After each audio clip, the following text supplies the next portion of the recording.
Hi, everyone. Welcome to the Power Hungry Podcast. I'm Robert Bryce. On this podcast, we talk about energy, power, innovation, and politics. And I think we're going to talk pretty much about all of those with my guest, Peter Zeihan. He is the author of his fourth book, I believe, The End of the World is Just the Beginning, Mapping the Collapse of Globalization. Peter, welcome to the Power Hungry Podcast. Thank you very much. There's the copy of the book, as I showed you. So now, Peter, I told you I was going to hit you with a surprise here at the beginning. All the guests on my podcast introduce themselves. So you're required to do that, and you have less than 60 seconds. Go. I'm a professional gister. I basically take everything from around the world, whether it's energy or security or politics or agriculture or demographics, and kind of put it into a blob and then pull out the parts of the blob that are most relevant for the people in front of me. A gister? Is that what you called it? I've not heard that word before. What is that? I take lots of information from every possible corner of the world and build it into a story so the world makes sense for the people who I'm speaking with. Well, and you've been remarkably successful at it, I would venture. When we met in Austin here, several weeks ago, we both spoke at a conference the beginning of November. You mentioned that your book is now you said the 14th printing. Is that right? We just hit 16, actually. 16th printing. Wow. And it's a New York Times bestseller. That's right? I'm as surprised as anyone. And you were just selected by the Financial Times as one of the top books of the year as well. So you're on a roll. It's a little creepy. So, but let me just ask you about the book for a minute, because I've written a couple books myself, 6, not bragging. Okay. I am bragging. But what I thought was interesting just in reading your book, and I'm not complaining, but to me, it's a remarkable book in that the whole thing, and it's 480 pages, it's you talking essentially the whole time. You don't quote anyone else that I can find in the book. That's unusual in any kind of a nonfiction book. That, I mean, it's not that your facts aren't right, but did you dictate the book? I mean, I'm just curious about the mechanics of the book itself, because it's you giving one long 500-page lecture. And that, to me, is unusual. Tell me about that. It's definitely unusual. I'm neither a journalist nor an academic. My background is in private intelligence. So it's all been about taking huge amounts of information and distilling it down in order to figure out what's going on and how, when one thing changes, things on the other side of the world react. As a result, the whole of human history is my input. And if I were to cite everything that had some contribution to what I thought, the citations would be a lot more than 480 pages. So, right. I mean, I'm literally standing on the shoulders of not just giants who came before. I'm standing on the shoulders of everyone. Well, so let's talk about that, because I also did a little homework. You're from Marshalltown, Iowa, and your folks, I just saw, had celebrated their 50th anniversary. Am I remembering this right? Oh, they're up to like 53 now. Oh, okay. So that was a few years ago. And then you graduated from Truman State University. What is it now known as Truman State, Northeast Missouri State University, right? This is, I'm not going to dwell on this too long, but that's, in a lot of people in your business, in a lot of the geopolitical people, they're Ivy League types, East Coast types. You're not part of that. I mean, how do Washington so much. I lived there for 10 months. It was about 9.5 months too much. But you know what I'm talking about. I totally get it. Yeah, no, I mean, most people who deal with international affairs in the United States, like myself, started out in DC, and most of them stay there because it's all about influencing the government or being part of the State Department or whatever else. I never went that route. As a rule, if you're in Washington, you have to be there for 20, 30, 40 years before you kind of get your first piece of the pie, so to speak. And then you're responsible for a very, very narrow sliver. The only way to get to the position where you can actually have influence over a lot of things is to become Secretary of State. And that requires you to be part of a political campaign. And I knew in my 20s that was never going to happen. So I went into the private sector and fell in with a company that did geopolitical analysis. And I was really the only generalist they had ever hired. Everyone else was an area specialist. And so I did time in all of the regions. And as a result, most of the clients liked me because most analysts are kind of jerks. They try to make everything about what they know. And as a generalist, I was willing to interface with the clients and learn from them as well as the other way around. And so when I left, I had kind of built this map of how everything fits together, and I just took the map with me. And that firm was here in Austin, Stratfor, if I'm remembering correctly. Right. Okay, well, so enough about you. Let's talk about China because this it seems to me, and you warn about China in the book. You talk about China and demographics, but in the last few days, the situation there seems to have become even more inflamed. How do you have a recent YouTube video in which you talk about this, and you're producing YouTube videos all the time as well. What's your take on what happens now? Because it sure looks like Xi is they're rolling back some of the COVID rules. Is China unraveling in real time here in front of our eyes? What do you see? When you're dealing with a cult of personality system like China, you got to be a little cautious at making bold forecasts because we just don't have all the information we need to know one way or the other. But that said, there seem to be two things at play. When you have a system that is as tightly controlled as the Chinese system has been historically and is now, things go one of two directions. Number one, cult of personality means that the buck starts and stops with one dude. And it doesn't matter how smart he is, he's never going to be good enough to manage anything. And certainly not everything, because he can only work through people who are sycophants. Everyone else who is intelligent has been purged from the system a long time ago. And in that sort of environment, once people start to challenge the government in any form, it rapidly spreads to challenging the government and everything. And so, since last Thursday, when the fire in Urumqi happened and these protests started, we have already seen the protests expand dramatically to not just be about COVID, but to be about democracy versus dictatorship. And we're seeing Winnie the Pooh holding up blank sheets of paper, which is kind of representation of, or you don't really know what you're doing anymore. It's become personal in a week. And if that is allowed to continue, it will spin the entire system apart. And Chinese history is replete with examples of how everything collapses in a matter of weeks and months. This could be one of those. Option two, Xi, one-man show, cult of personality, locks everything down in order to get it all back under political control, in which case any sort of economic dynamism dies very quickly. So neither of these scenarios are good for China as a country or good for China as an economic entity. And don't forget that COVID's in play here. The current strain of COVID is more communicable than the measles and 5 times as fatal.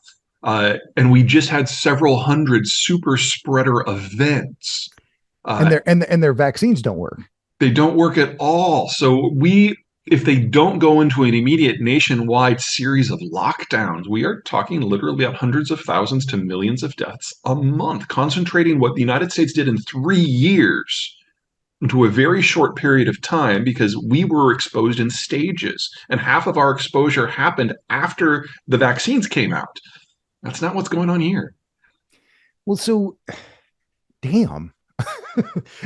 So either way, what you're what you're predicting, what I'm hearing you say is that China is facing a precipitous fall either way they go, and that is going to have ramifications across the global economy because it's so important in terms of supply chains, demand for oil. I mean, could this result then in a global recession or global crash, and particularly in commodity prices because of China's role as a massive consumer of everything from crude to tin and aluminum?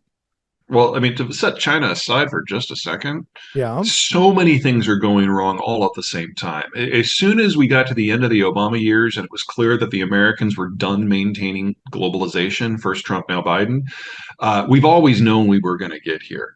And on the China relationship, we've always known we were going to get here, whether it was because of ethics or genocide or jobs or trade security or intellectual property theft or fascism or racism, whatever method you want to use to evaluate. We've always known that the bilateral relationship was going to collapse, whether it was going to be because of something on our side, something on their side, something in between. We always known it was going away.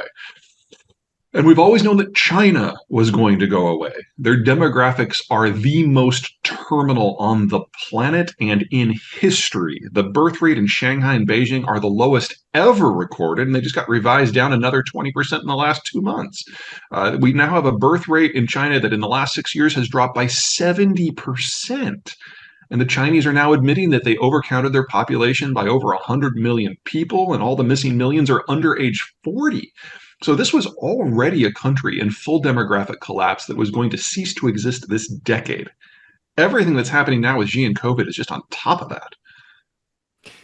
Well, let me ask you specifically about this recent event because I've watched it many times. And to me, and I've talked about it with some other people, but it was at the Communist Party Congress, and they escorted Hu Jintao out of the building, right? Yeah. And I watched it I don't know, 10, maybe 15 times, because reading the facial gestures and reading how dismissive Xi was of Hu, and Hu's own kind of surprise that, wait, what is happening here? And it Yep. was a purge in real time on television, right? How significant was that? Because I thought there's a movie script just to be written just in that 2 minutes of video. I thought it was just riveted by it. How did you see that? Well, let me give you the quick background so you can understand the significance. Okay. After Mao's disaster and the Cultural Revolution and the broad scale destruction that that generated, Deng Xiaoping was brought in, and he basically helped put the pieces together and came to a working agreement with the United States to join the globalized system. And as he was in his final years as ruler, he selected two relatively middle of the road bureaucrats who were technocrats from different factions to succeed him. First, it was Deng Xiaoping. No, wait. Sorry, it's been a while. Jiang Zemin. Wow, sorry. I just got done talking to a different audience, so I've got different facts in my head. Uh, uh, Jiang Zemin, and then Hu Jintao. And so they both ruled for 10 years. Zhang is from Shanghai, Hu is from the Beijing area, different factions, different geographies. The whole idea was to get a balance. But back when he did this, Deng knew that he couldn't look forward enough to figure out who was going to be there for the next 10 years.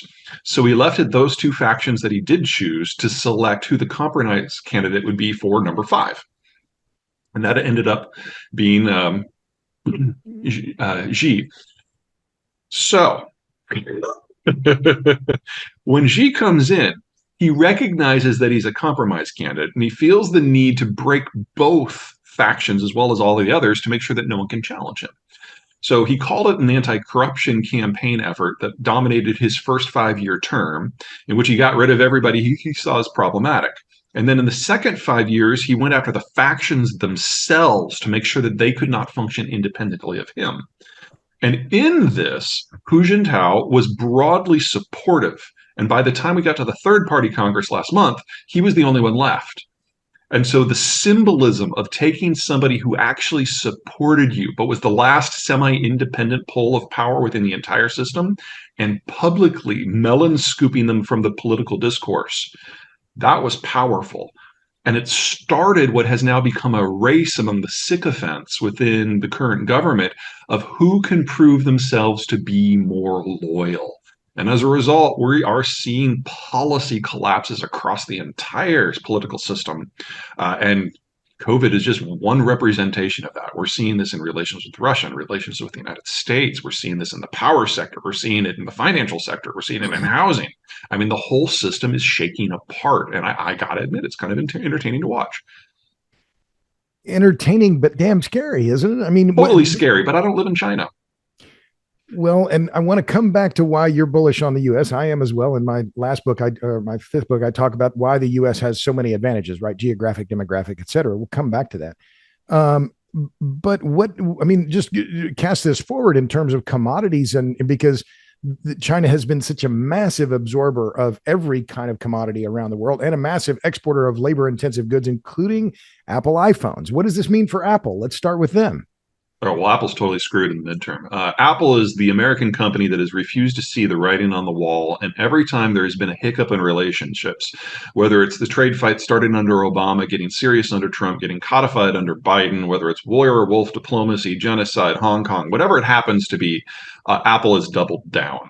And now 91% of their supply chain is dependent upon mainland China for in some way. And so we are looking at Apple as an institution, as a firm, ceasing to have a product set for several years until they can rebuild that supply chain somewhere else. Now, if this had been a normal company, I would say that this would be the end of the firm, but Apple has like $18 bajillion saved up right now. They can afford to go out and rebuild their supply chain in other places, but that's not something you do in 2, 3, or 4 years. So we're probably done with iPhones until around 2028. Say that again. It's going to take them 5 to 6 years to rebuild the supply chain system. And so 2028. I mean, there were some of these demonstrations were focused right around Foxconn, which was their biggest supplier, right? And Apple was trying to quell this, and I mean, there's a reason why Tim Cook is not saying anything about this because there's nothing he can say that can fix this. They just need to rebuild the entire manufacturing supply chain elsewhere almost completely from scratch. and we're talking about the most valuable. Well, I don't know whether Saudi Aramco what their market cap is, but we're talking about the most valuable company in the world here. Yeah, they screwed up badly.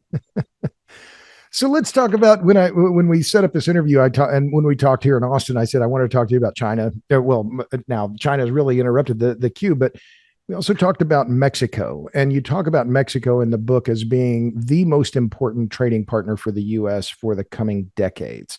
Um, I live in Texas. I know you used to live here in Austin, and I've been to the border. I've been to Mexico a few times, not recently. And we talked, in fact, when you were here in Austin about Mexico as a failed state. And in some ways, it is a failed state, but you also point out that it also has many advantages, including demographics and obviously proximity to the U.S., NAFTA. Talk about Mexico, or reprise, if you don't mind, what you talked about in the book, but also how you see Mexico now. Is its importance with the collapsing of China only then grown greater then since the book came out? How do you talk about Mexico? Absolutely. I mean, let's start with the big shocking thing. In terms of value add, if you compare the value of things that Mexico starts working with to what they actually finish in their exports, they're the highest value add economy in the world. They've got a workforce that is larger and better skilled and with a better industrial plant than the entirety of Central Europe already. Now, there are a lot of things about Donald Trump I am not a fan of, but NAFTA 2, negotiated in the way that it was, implemented in the way that it was a stroke of genius. It was very, very well done.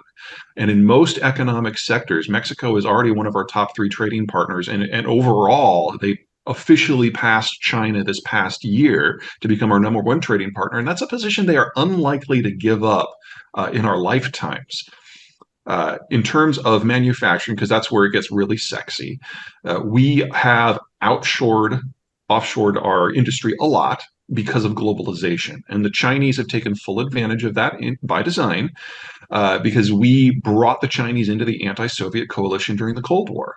And having the Chinese subsidize, basically pay us to buy their stuff, that was a great deal if you were involved in anything except for American manufacturing. Well, now with the Chinese system breaking down and the Mexican system really hitting its stride, a lot of this stuff was already coming back. Mexican workers are very high value add. American workers are very high value add. And with energy and commodity prices all over the place for the last decade, incrementally, we have already been going through the fastest industrialization process in American history. Part of that's the shale revolution. But now that China is experiencing tectonic problems, we should expect the pace of this to accelerate considerably because we are now in a position where we are likely to lose manufactured goods out of Germany and China at the same time at scale. And so Americans have a very simple choice to make.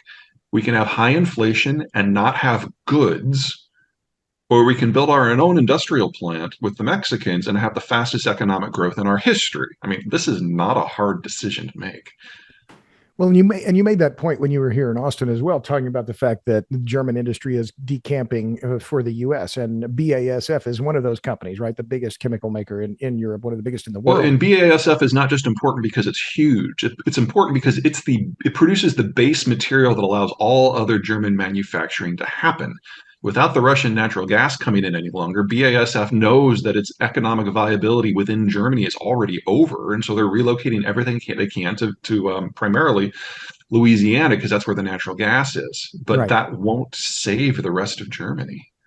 They announced well just in the last 4 or 5 months two expansions of their facility in Geismar, Louisiana, which was one of those, right? That and then Volkswagen just in the last few days saying, "Oh yeah, we're not going to build batteries here. Forget it. We're out. We're going to go build these batteries somewhere else." And it was the CEO of the Volkswagen brand said it's not just batteries; it's any energy intensive material. So that but just to repeat, you're saying the deindustrialization of China and or Germany together then only accelerate the ties between U.S. and Mexico.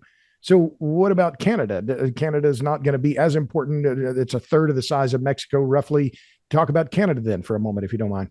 I don't want to suggest for a moment that Canada doesn't matter at all. Let me rephrase that. I totally love suggesting that Canada doesn't matter.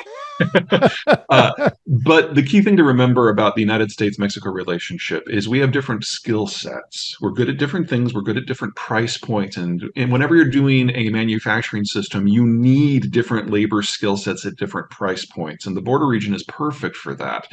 Canada, not so much. Canada's quality of work is very similar to the United States. Their cost of labor is very similar to the United States. And so Ontario can integrate with the lower 48 like it was a 49th state, and that's not nothing. But the room for growth is limited because it's not taking advantage of a dramatic change in the international environment like Mexico will be. Canada is simply an already integrated part of the American economy. Mexico is filling a need that we haven't had until very recently. And they have the labor, Yes. and Canada not so much, right? Their Canada is population kind of growth. topped out. Right. The only way we get fresh labor into the Canadian system is immigration, and they're the world's leader at attracting immigrants on a per capita basis. But they're also on a bit of a treadmill because they bring in people in their 30s and their 40s who drop a lot of cash, buy some property, distort the local markets, and then, especially recently, move on. So we've had a huge amount of Chinese capital go in and distort Canada to the point that a lot of people in Canada can't, or sorry, a lot of people who were born in Canada can't afford to live in Canada. But the Chinese that come in are dropping their money but not working there. So they're getting all of the distortions and none of the advantages to the labor market. So it's somewhat similar to the Chinese decamping for Australia, right? They're buying expensive Would real agree. estate Yeah. in Sydney, but in Canada it's in Yeah, the same Vancouver. thing happened in New Zealand. And so the Kiwis and the Canadians have now barred foreign purchases of their property. Australia and the United States at the present have not done that. So we're going to be seeing a little bit more concentration of that kind of distortion in some of the gateway markets. Gotcha. So, we've covered Mexico then, but actually, I want to ask about we talked about this when you were here in Austin, just briefly. It has hallmarks of a failed state because of the narco problem, right? Yeah, And no. I would argue at least half of that is our problem because we really love our cocaine in this country. And yeah, as long as that is the case, there is going to be a smuggling route for the cocaine to get in. And the cartels are a very serious threat, and they're becoming more serious. So the background. The Sinaloa cartel has been the most powerful organized crime group in the world for several years, and they have crossed north of the border. And under the Obama administration, they were identified as public enemy number one. And El Chapo, their leader, became our most wanted person. And after a lot of back and forth with the Mexicans, we captured him. He escaped. We captured him again. And now he's serving out multiple lifetime prisons. He'll never see the light of day again. And the Sinaloa cartel is starting to disintegrate. In many ways, that's a problem because under El Chapo, it was run as a business. Cocaine smuggling is what they did. And so you didn't engage in side businesses. You did not corrupt local government. You did not shoot the locals or rob the locals because that would encourage people to turn against you. With El Chapo gone, that's kind of fallen apart. It's become a lot more violent, started to fracture. And a new faction, the Jalisco New Generation Cartel, is rising up, and it is hyper violent. And the first thing they do when they move into a town is shoot a bunch of people, and they run cocaine on the side. They are in the process of challenging the other cartels for control of all the plaza access points on the border. And if they manage to successfully cross at just one of them, well, then white chicks named Debbie in Dallas are going to get shot. And our view of Mexico and the drug war is going to change dramatically in a very short period of time. you said cocaine, but it also fentanyl and opioids. I mean, this is the other big part of the influx of contraband from Mexico into the U.S.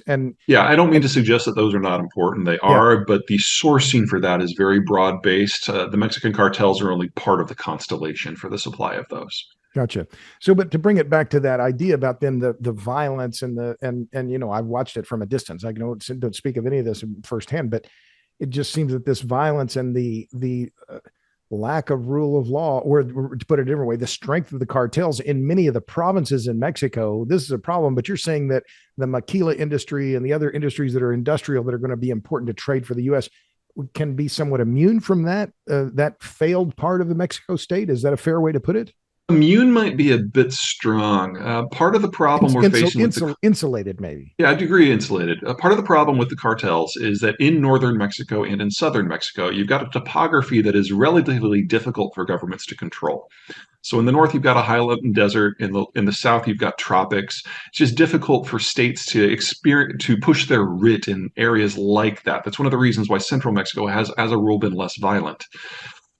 In that sort of environment, especially when the cartels consider drug running to be their primary source of income, there's nothing that says that it has to overlap with traditional routes. Because if you've got one guy with a backpack with 20 pounds of coke, that's a lot of cash. He doesn't need a container to do that.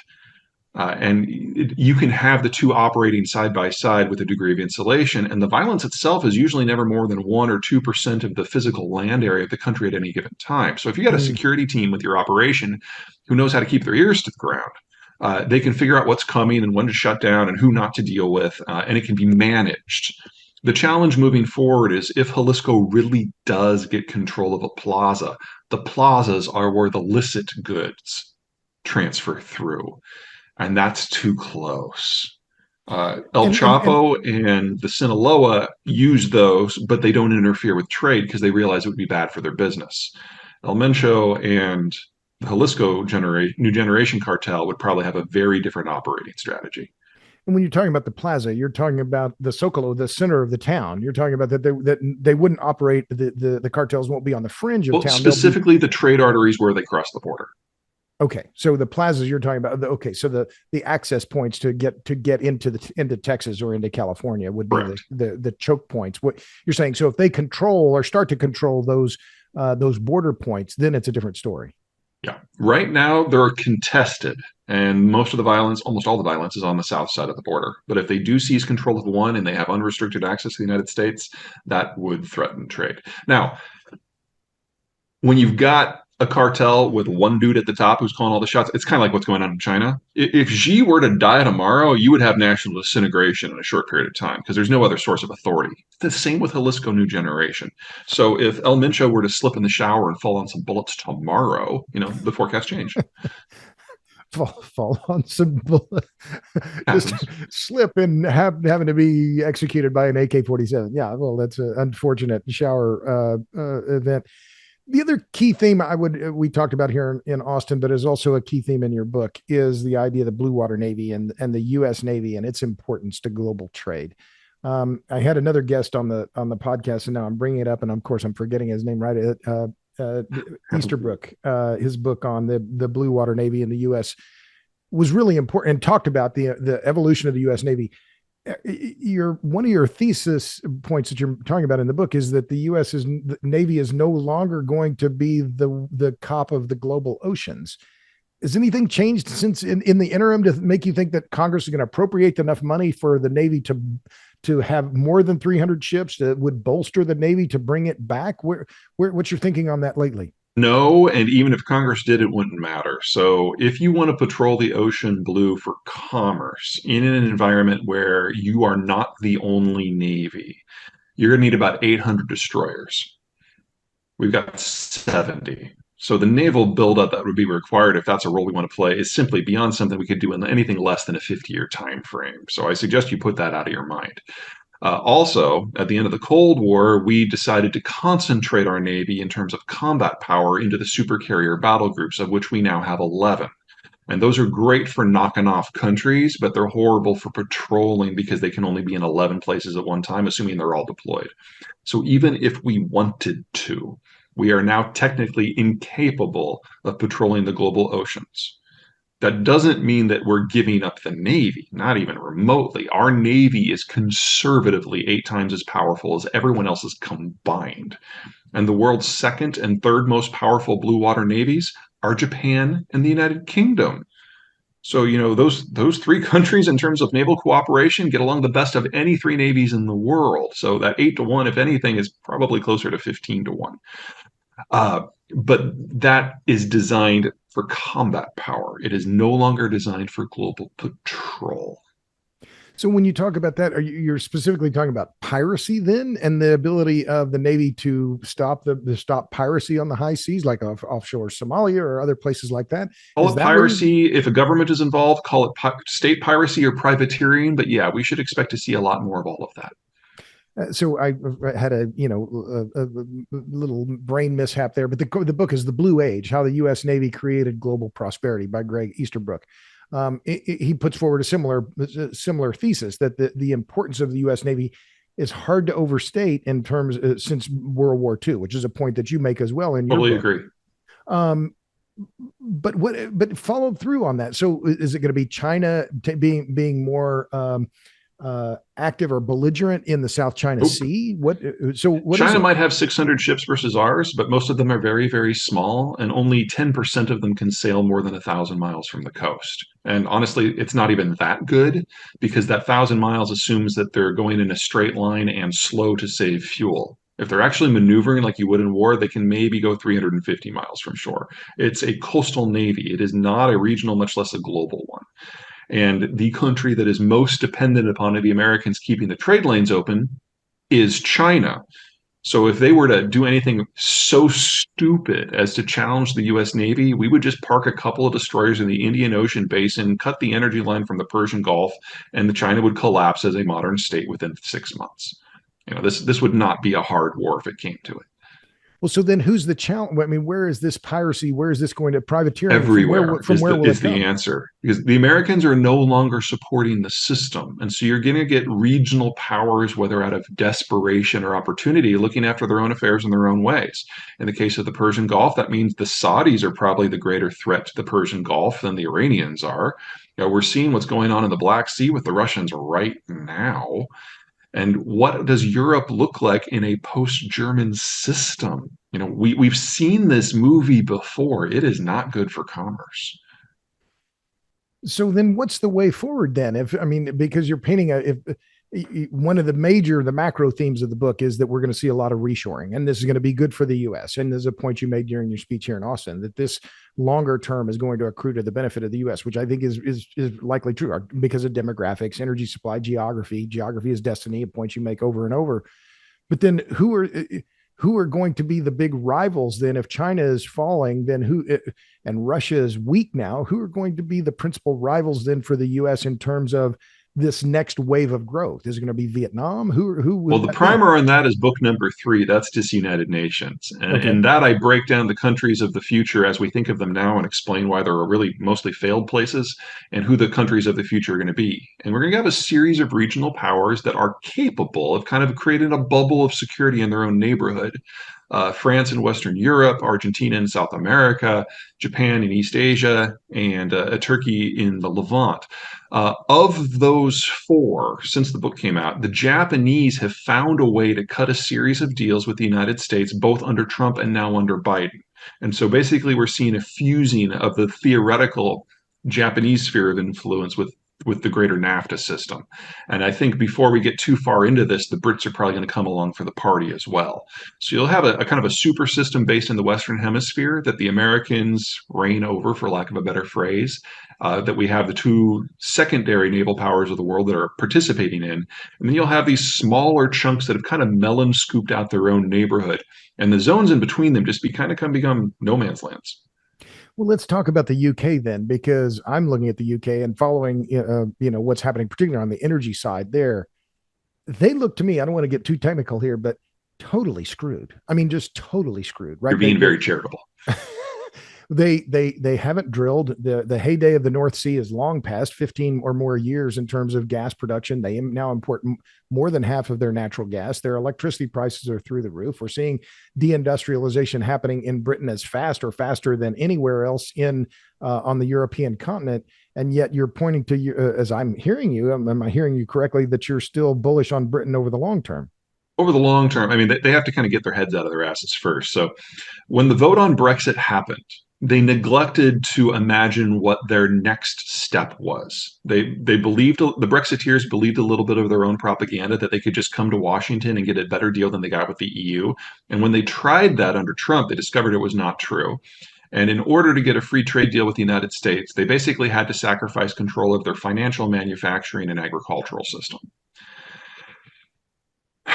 On January 5th of 2021, they swallowed their pride and like, okay, fine, we'll sign. And they sent their emissary over to sign deals on January 6th. And other things were in play on January 6th. And then Right. Biden comes in, and Biden is not nearly as pro free trade as Trump was. So it's in the wind still. Basically, Britain has done what has happened to Britain is what it always feared. It has devolved into a middle power that doesn't have any leverage. And until such time as they accept that, like the Japanese, they've got to cut humiliating deals with both the left and the right in the United States. And it's got to be the same deal until they accept that. They're kind of stuck in this no man's land, and it's difficult for them to leverage what they do have to reshape their future. And in the meantime, everything that they had about the old European system is falling apart piece by piece with increasing speed. And that leaves them in the lurch they're in now. And I mean, this could be it could be very uncomfortable and destabilizing, couldn't it? I mean, we're already seeing, if the projections are for energy poverty, even this winter, or if we look at next winter, Yeah, where and the you're more having, desperate the situation is, the faster we will get to a political reckoning in London, which will lead them in time to admit that their only future is as part of the NAFTA system. But they've got to get there at their own pace. But reality is pushing them there very quickly. what is that line that a friend of mine put it? They need some market therapy. Was that the, Well, I mean, the markets have been very kind to the UK to this point. They've taken 6 years to make a decision. And it wasn't until just this past year that the markets are really like, we're kind of done waiting. right? Which was why we saw the pound fall so far. And then, Now, don't get me wrong, Liz Truss made some mistakes, right. but that was the culmination of 6 years of mistakes. Let's talk about trust for a minute, because I wrote a piece recently in Real Clear Energy about, I think it was there, I've forgotten where I published it, but about Rishi Sunak coming in and reversing Truss's ban on, or lifting the ban on hydraulic fracturing. It's like they can't figure out what is in their own interest, and they have enormous shale resources, but they have to drill and they have to frack. And yet here was a Tory leader Truss saying, we're going to repeal the ban. And then Sunak, she's only in power for 6 weeks. Sunak comes in, immediately reverses course. How are you ever going to develop shale gas in Britain if you have the Tories saying we won't drill? Well, one, we haven't had the political break that'll force all of this to be reshaped yet. And in that sort of environment, it is at the moment in the UK politically unpopular to frack. And it's not so much the technology, it's the land ownership issues, Right. because the government owns all the subsoil rights. And so if somebody comes into your house and says, I'm going to frack in your backyard, and you don't get a cent from it, obviously you're going to be opposed. You do that in the United States, you get royalties. Right. Yeah. No, that's right. And they're having the similar conflict over onshore wind and in Britain as well, which is something I've written a lot about, the conflicts over land use and wind and solar siting. In Austin, when I heard you speak here, you said, I'm quoting, I think pretty much directly, you said, we could easily have $150 to $180 per barrel crude. And you talked about the January 1st, the sanctions expand and prohibit any Russia. Well, I guess it's the insurance issue on Russian vessels that are carrying Russian goods. Talk about that, if you would, please. Why do you expect higher oil prices, and what are these sanctions effect on Russia? Why are those kicking in? When they kick in, why will it have such a big effect? So, in a normal energy project, when the price drops too much, they shut in production. Right. And then they restart it later. And no one likes to do that. It costs something, it costs time, and you're not getting income in the meantime, but it can be done. But you can't do that in the Russian permafrost. If the crude stops moving through the permafrost layer for any reason, it freezes into gel, and the water that comes up as a byproduct freezes into ice. And when water turns into ice, it expands and it pops the pipe from the inside. What's going on right now is the insurance ban on Russian vessels on January 1 will expand to any vessel carrying any Russian cargo. And at the same time, the Europeans are about to enact their ban, saying that no Russian crude whatsoever can be sold by any boat to any European market. And that is going to force a degree of shut-in the ports. The pressure will build back up to the wells, and then the wells will freeze solid. That's going to happen pretty quick. And since the demand for energy tends to be inelastic, you get an outsized price response. So, assuming for the moment that all else is equal, and I realize that is never true, you remove 4 million barrels a day of Siberian output, and you're going to get $180 oil. Now, that was my forecast when I saw you last time. Since then, the Chinese look like they're going out of their way to experience an economic crisis. And if we see a drastic decrease in their ability to absorb crude, that's going to change the price forecast. There's so Sure. much in motion right now, but none of it is great. Well, so then let me follow that up then. So it's a question I have asked of a lot of guests, and you're long the U.S. That you've made that very clear. I am as well. I'm a homer of the first order here. But where does a smart investor then put money these days? Is it, I've had people, gold bugs, and, we see what's happening in crypto. You have a chapter, and I've heard you talk about the US dollar. It's still, for all of its flaws, being the best currency in a terrible global neighborhood of currencies. So, where are you putting your 401k? I'm not a CFA, so let's keep that in mind. This is not Well, investment advice. I understand. Well, all of the podcast listeners here know to take everything with a big ass grain of salt. But anyway, Absolutely.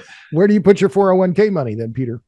I like companies that center their production and their sales in North America because we've got the highest value added labor system between Mexico and the United States, and we produce where we sell for the most part.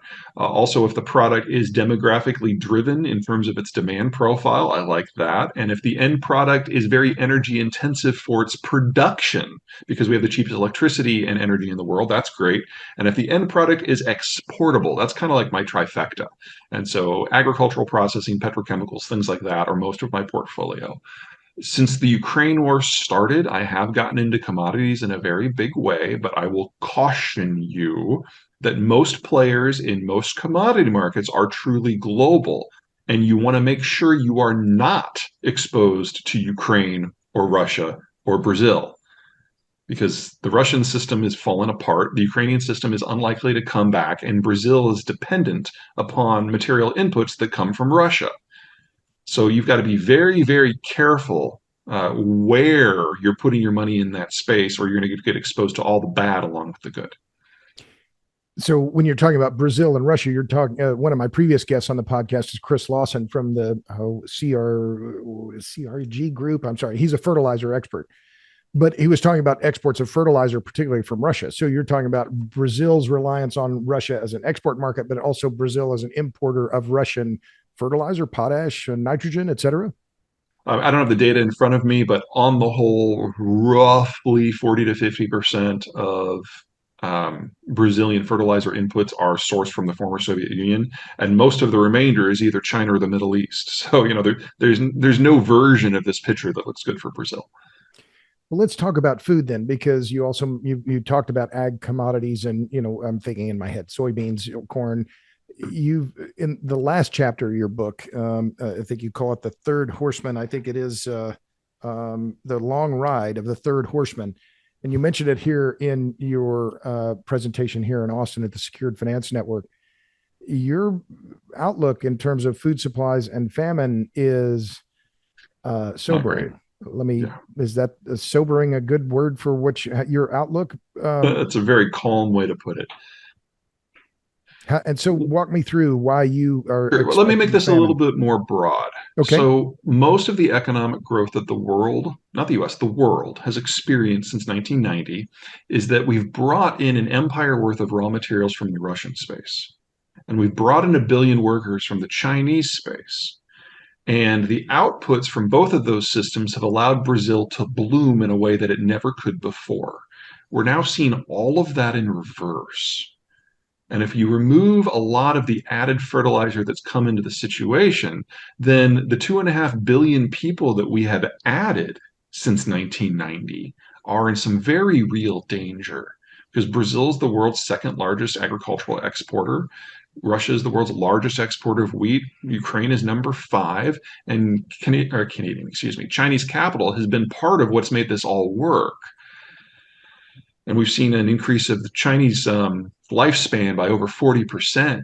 50% since 1990. These things are all linked together. And when you take away the food supply that has allowed all of this to happen, we get to a very dark place very, very quickly. And you cannot replace fertilizer supplies quickly. Nitrogen and phosphate take a minimum of 3 years. Potash usually takes 10. And so far, we've only lost roughly 1/3 of the former Soviet Union's output of this stuff. And that has already been enough for almost every producer in the world to have gone through all of their reserves. The only reason we're not in a food crisis already is because people had reserves, and Mother Nature was very, very kind to us this past year. There's no way we're going to repeat that next year.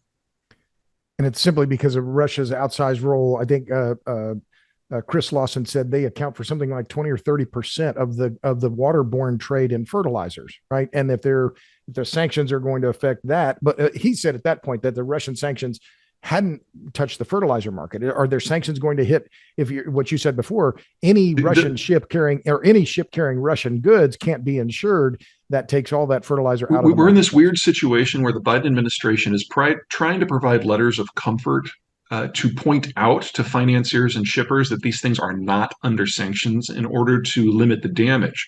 But if you're a financial house and you see these sanctions getting tighter and tighter and tighter, and with every new genocide that the Russians propagate, you got to wonder whether you want to be affiliated at all. So most to this point of the reduction in fertilizer shipments, roughly 1/3, has been because companies don't want to touch it, not because they're under sanction. What's going to happen over the next years, we're starting to see industrial accidents in a lot of these places because most of the technology, most of the infrastructure that produces this stuff dates back to the 60s. And it's only been held together since 1990 with Western duct tape and technical work and people shoehorning parts into it. That's not happening anymore. So in the natural gas sector, we're literally seeing explosions at gas processing facilities that you can see from space.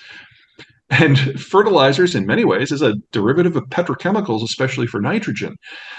And because natural gas is caught up in the Russia European mix, the Europeans have stopped making it at all. So it's not all just a direct interruption of Russian and Belarusian shipments. So we're seeing pressure throughout the entire supply chain in the former Soviet and European space. And we're only at the beginning of that. Well, so then walk us through, so get your crystal ball out then, and what happens to Russia then? Does Putin end up with a bullet in the back of his head, dragged through the streets like Muammar Gaddafi? What I mean, to me, it If seems to me. Putin were to die tomorrow, I don't think it would change the course of the war. The clique that runs the Russian system broadly sees the world from the same point of view as Putin. And so you might get a difference in style, but I don't think you get any difference in the real approach to the conflict. And I don't think the war would end. The question to ask is whether or not Russia is going to win or lose this, and we don't know yet. We will know in May and June because Right. we're at a bit of an operational pause right now because the Ukrainians are assimilating a lot of Russian gear that they've caught, that they've captured. They've captured almost twice as much gear from the Russians in the last 3 months as they started the war with, in addition to everything that's coming from NATO. So by the time they're done with that process in the beginning of May, the Ukrainian military will have 5 times the capacity of what it started the war with. That's just incredible.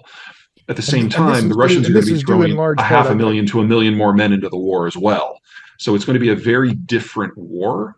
But May is when mud season is over and they can all maneuver and get at each other in a very big way. And we will know by the end of June at the latest who is going to rule at that sort of conflict. And then we can start making predictions about who's going to win. But if Russia is weakened, then it's clearly will be weakened by this entire conflict and increasingly isolated.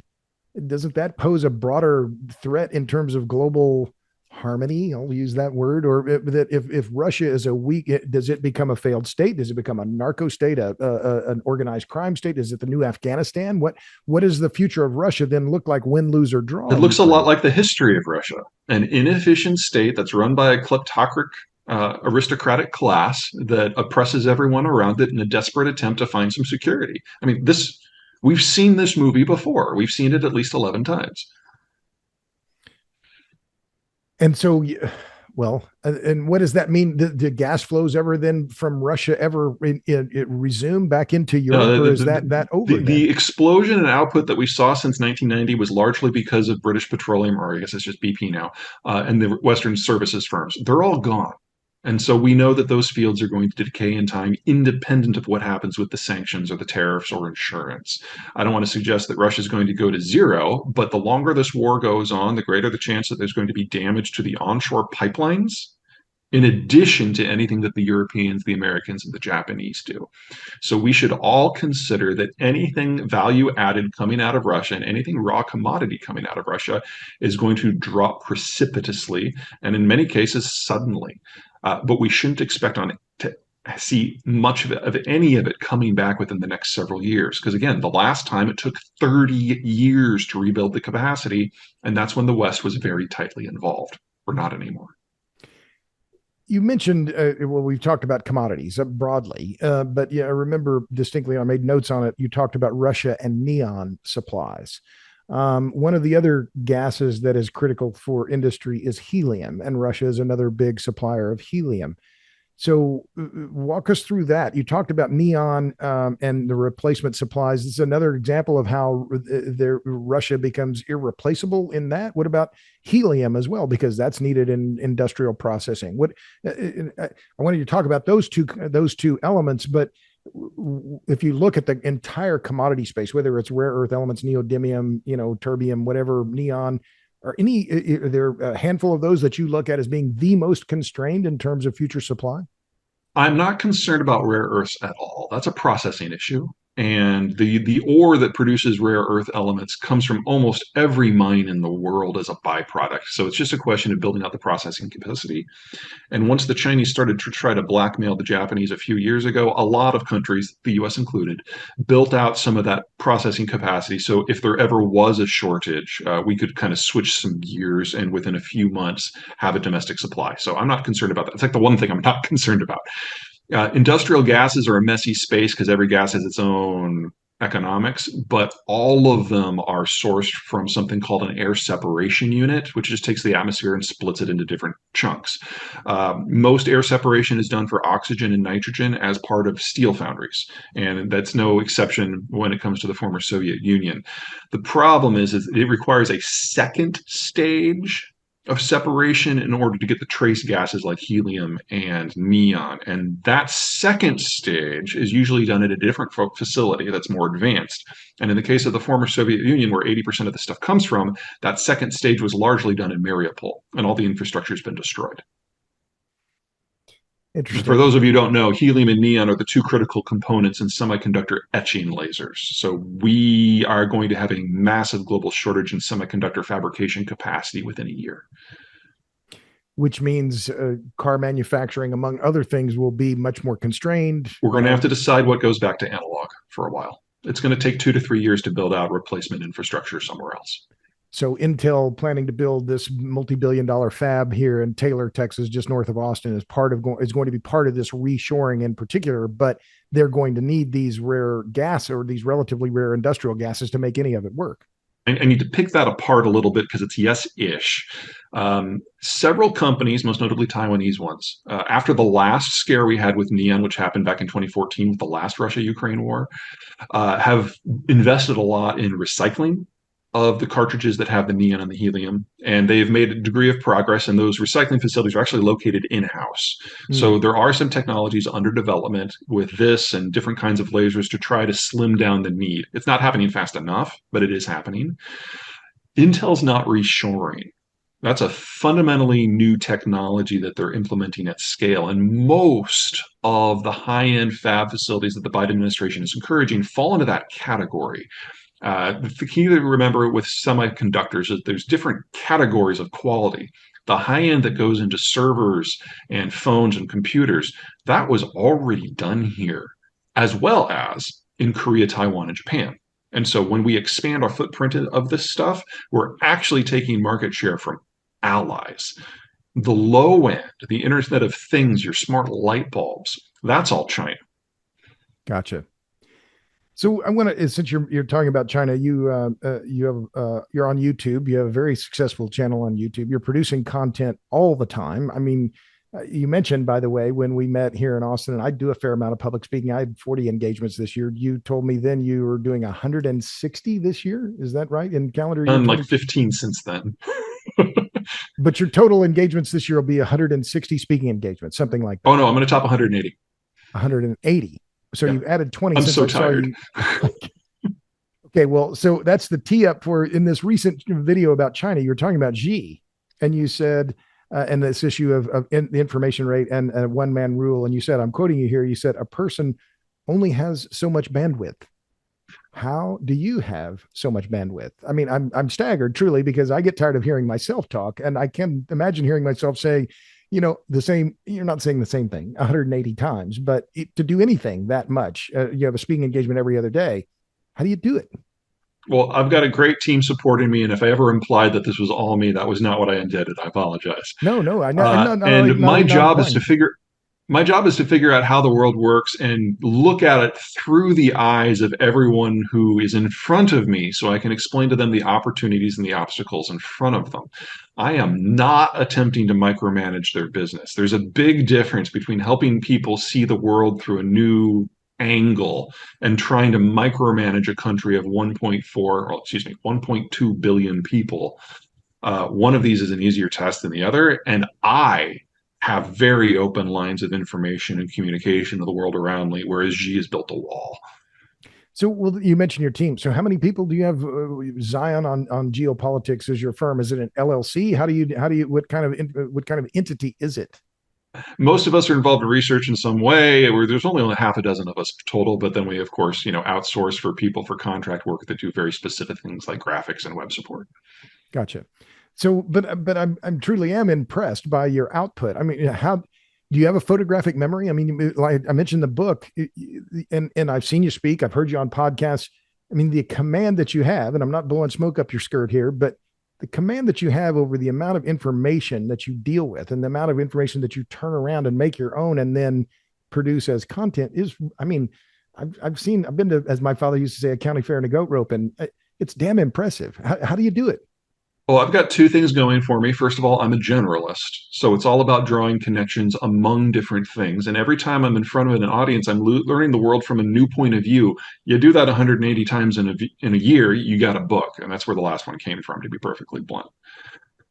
Second, I've identified the weak points in the international system years ago as part of my previous work. And so now that it's all happening, I don't need to reinvent the wheel. I can look at the work that we've already done in the past and say, okay, we identified these weak points. This one is in play right now, and that triggers these events. So from our And point of that's view, the the way hard that work is behind us. so that's the way you keep it fresh by saying, oh, well, then I pull this out of the file cabinet, so to speak, and say, well, this is what matters now because this is what happened then, And right? this is what you can look forward to happening next because the next domino to fall has to be here. Right. But I asked that question seriously. Do you have a photographic memory? No, but I would actually argue that right now I'm full. It's like I have to I'm Johnny Mnemonic now. Like every time I put something in, something else has to come out. Well, okay, I would imagine. So are you reading? Well, so just a couple more questions here because we're close to an hour. Um, so when you read books, of whoever, I mean, this is almost 500 pages. Are you reading other people's works and then digesting them and taking notes? How do you manage the inflow of I information? used to. I have not had time this year. There has not been time. In the past, I was big on structure books or history books that studied overall trends. Like Silk Roads was one of my favorites because it, talked about this concept of geography and how it played across the national politics and economics of countries going back 25 centuries. I loved that. I don't have time for that kind of stuff. So, well, one of the questions I have guests introduce themselves, and then I always ask them toward the end of the interviews, what are you reading? Now, you mentioned Silk Roads. Who was the author of that? Oh, I was afraid you were going to ask that. No Sorry, I problem. can't remember off the top of my No, head. no problem. But so you said you don't have time. Or are you reading any books now, or what are you reading on a daily No, basis? I have been on the road all but 7 of the last 95 days. So right now I'm not reading anything. Gotcha. But if you were and aside from then, well, let me just press you a little bit. So, aside from your own books, The Accidental Superpower, this one, what books would you recommend besides your own to people who are interested in the geopolitical space? Are there favorites of yours? Oh, well, I mean, the two obvious ones are Guns, Germs, and Steel by Jared Diamond, which remains the best example of how geography shapes economic development going back to the beginning of human recorded history. Great book. You're going to learn a lot about chickpeas, just be prepared. But the intersection of climate and geography and axial trade is kind of a hallmark, and that kind of sets the stage for what's possible. And if you're looking for something that's on the complete flip side, World War Z by Max Brooks, not the movie was hot trash, the book. And yes, it's about zombies. I am not a zombie fan. I am not a Romero fan, but he takes the entire human condition and changes one thing and shows how it remakes military strategy and technology and finance and agriculture and culture. And it's an amazing case study of what could happen. Good. Well, those are so. Is you mentioned guns, germs, and steel? Is that did you use that as kind of a model for how you do things? Then, I mean, because it's the top of your list here. Is that kind of Anyone who is in my space and says no to that question is lying. because he set the stage, well, gave the template. He set the stage for how it could be done, and the rest of us aren't copying. But wow, I don't think without his framework we would all be able to think about things in the way that we do. So you stole the idea. I'd like to think I'm paying homage. There you go. Well, it was it Picasso or John Lennon? They're both given credit for this line. Amateurs borrow professional steel. So there you go. Well, like I said, I'm not standing on the shoulders of giants. I'm standing on the shoulders of everyone. Okay, so last question, Peter, and Peter Zeihan's work can be found pretty much everywhere. He's the author, most recently, of "The End of the World is Just the Beginning: Mapping the Collapse of Globalization." I said I was going to give you one question, but I have to ask this one first because people ask me, "Are you writing another book now? Do you have another book in mind? You're awful busy to do anything besides." My publisher is leaning on me very hard. I'm starting to noodle over it. Ask me again in January because I haven't had time to really flesh it out. But I'm playing with a few ideas. Gotcha. So the last question, then, Peter, what gives you hope? No one would accuse you of being overly optimistic. What's the Dr. Doom, the guy from NYU? His name is slipping my mind right now, but your outlook on the world has a lot of cautionary notes. What gives you hope? Well, we are looking at the end of the globalized era. And that means unwinding a lot of the benefits of the globalized era. And there's nothing about that that's cheery. But we're not looking at a systemic collapse of human civilization here. I mean, we've had a number of periods in human history where when the system broke, everything broke. I mean, Europe had a millennium long dark ages. That's not what we're looking at here. The American system is going to hold, it's going to expand, it's going to thrive, and it's going to reach out and integrate with other parts of the world that are also going to do well. And they're going to be secondary centers around the world. Think of France, think of Turkey, that are also going to do pretty well for themselves. This is not a vacation from history. This is an adjustment period. Now, it's an adjustment period that's going to last 30 years. But on the other side of this, technology is going to continue to advance. And when we get through this adjustment, it's not that we're going to pick up where we left off, but we will enter the next chapter of history. This is not the end. This is just a really, really bad shakeout. And it's not going to last forever. No. Was Nouriel Roubini, the Dr. Doom from NYU. He's known as Dr. Doom. And I'm not suggesting you're Dr. Doom, but anyway. Been called worse. Well, listen, Peter, it's been a joy. I appreciate the hour that you've given us. You can find Peter's work online pretty much everywhere. Check out his new book, The End of the World is Just the Beginning. I highly recommend it. Remarkable book. Congratulations on your success. I mean that genuinely. It's got to feel good to see how your career has blown up. It's been a wild ride. Could have never predicted this. It's been impressive. So good luck to you and to all the people out there in podcast land. Thanks for tuning in to this episode of the Power Hungry Podcast. Until next time, see you.